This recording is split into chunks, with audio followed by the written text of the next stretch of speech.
Good evening. How you doing? This is Minister Peyton Moore of 66 Books of Truth Ministries, and I hope you all are having a wonderful, wonderful day. We're going to be continuing on in our Maximize Manhood study. We're going to be studying a book called Sexual Integrity by Ed Cole, forwarded by Nick and Christina Kane. And it's very, very good. It's a great book. It's talking about sex, sexual integrity is the title. So the books that we have went through, like Maximize Manhood, Courage, and Strong Men in Tough Times, and you know, other books, I mean, I hope you all are really gathering and taking this to heart and sharing it with your brothers, sharing it with your cousins, sharing it with your co-workers, sharing it with your nephew, even sharing it with a friend. You can share it with your wife. They have a book called The Unique Woman, which collaborates with the Maximize Manhood course. But we're going to get right into this, and may God bless you, and you just take this and you just enjoy it. I will continue to put out videos to help you study along as you're going through these steps. So today, sexual integrity, and we're going to start off talking about the introduction of this book. That was a campaign that was founded by Nick and Christina Kane. It's called the A21 campaign, and you can go to a21campaign.org, and you know, it talks about sex slavery and different things like that, because that's a big thing that's been going on throughout this world and throughout the United States and on every continent, where children and young teenagers and young women and men are being taken into slavery or captured and used as sex objects and sex trafficking and sold off and used in pornography and prostitution. And it goes on to say, you know, there was a time that, you know, even today, that evil people exploit and enslave over 27 million people or more human beings, and only about 1% escape. Girls as young as 6 years old are purchased, used, and tossed aside as they weren't even human beings. And we also have the young men who are abused throughout this world in the same way, taken into this sexual slavery environment, and they're brought to these countries and cities and states and places. And the young men, you know, work in places, cities like New York and well-known other cities, as prostitutes in order to keep a roof over their heads. And they get into pornography and films and other things. And they're used just like sex objects, okay? So it talks about, you know, the filth of this and how the evil thinking of people that do these things, how vile and how nasty and how filthy they are.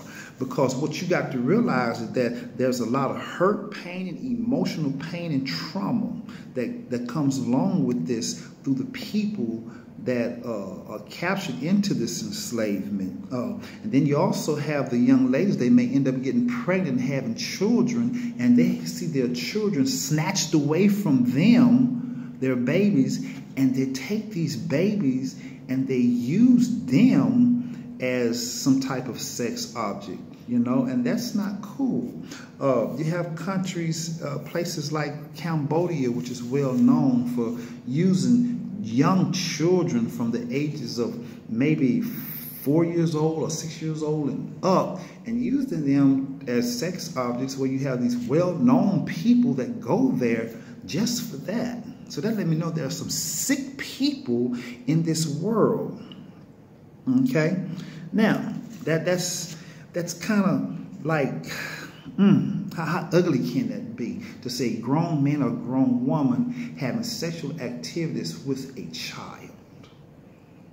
That's pretty vile. That's pretty evil. That's pretty nasty. Okay, now this word sex is something God created sex, not Satan. God created sex as a gift, a good gift, a great gift that is supposed to be enjoyable between male and female, man and woman. Satan has taken it and corrupted it and made it ugly and nasty, to where oh, it's okay to have sex with children, or it's okay to have sex with animals. It's okay for same-sex people to have sex with each other and all this kind of thing. See, that's Satan's way. God have his way that was already set in stone.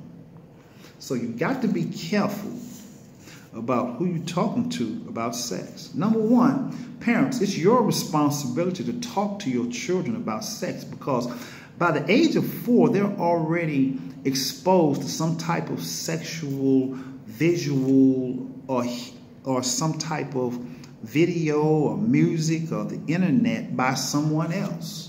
Okay, because you may have this child that parents don't care. He got a cell phone. He's in the 1st or 2nd grade, and he's pulling up all these videos and pictures of naked women, or he done brought a Hustler magazine or a Penthouse or a Playboy magazine to show your child. Okay, this, and now they're being exposed by between the ages of 4 and 12 years old. They're being exposed to this. Okay, now on a daily basis, as grown-ups, each of us have our own individual struggles with the challenge of living in a lustful, filled, and sexual provocative society. From infancy, our percepts of sex is shaped by music, videos, magazines, billboards, films, television, websites, advertising, books, and peers, people around you who bring these deceptions of sex, which is made ugly. But God's intentions of sex was to be something great, good. It's a wonderful gift. Okay? So when the evilness, when evil people is involved in it, and you see all of this crazy sexual things going on. Pastor Ed Cole got a book called Sex Crazed America. I think it's a book, DVD, CD that you can purchase. Highly recommend it. When you start getting to the nasty part of it, these are things that can transpire from it. Sexual transmitted diseases, STDs, you know, especially with people up under the age of 25, the teenagers. You also have older people that, you know, their minds have just been caught up. Condoms fail to avoid pregnancies, which that usually would happen 14% of the time. You know, they cannot protect us from spreading STDs. Okay, so those condoms is not 100%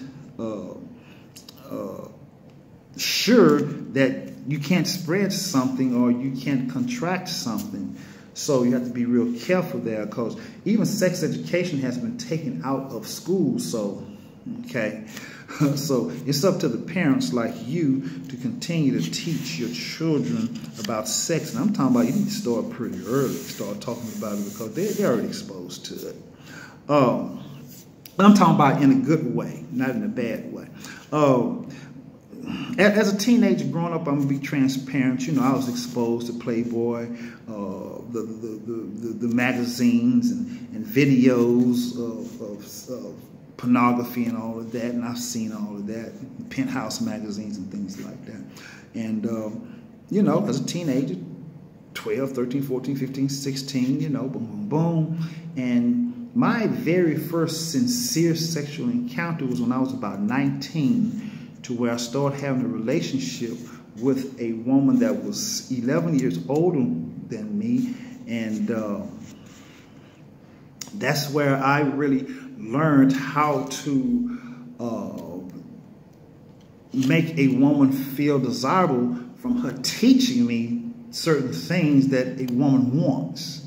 So that was kind of like my experience into that. And as my pride got up, and I thought, oh, okay, this is what it takes. Now, me not saying that I was brought up in a home where I was taught, you know, no sex till marriage, and if you do sex outside of marriage or before you get married, that's considered fornication. Because I was taught in the church and by my mother that that's a sin. But teenager, you know, head going, you know, you all, you know, boom, boom, boom, And then from there, you know, I ended up having a child out of wedlock when I met another young lady. Ended up having a child out of wedlock. So, you know, fornication again. And then my second child, I was married at that time. So, but just to give you a little insight, you know, when you go through all these things. And it goes on to say, society answer these questions by saying, you know, that condoms and vaccinations and abortions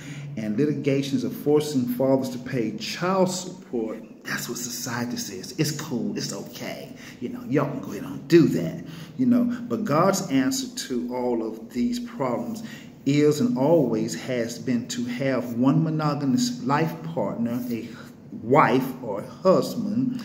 That means not getting sexually involved until marriage between male and female, then stand faithful to that marriage partner for life. Okay? So, your husband, your wife.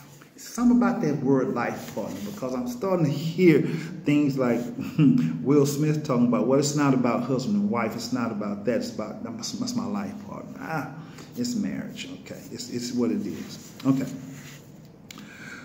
Now, here's a problem that we have with people, and I felt that way too, especially when you come around so-called religious people. They always want to make you feel guilty, that you're dirty, you're nasty because you did this, you committed fornication, and know darn well that they have done something like this similar in their lives as well. It's just that they didn't got holy, they didn't got so-called sanctified and filled with God's Holy Spirit, that they feel more superior over you, or they feel pure now that they have gotten to that point and they forgot where they come from. So now they want to make you feel that you're vile, nasty, and dirty.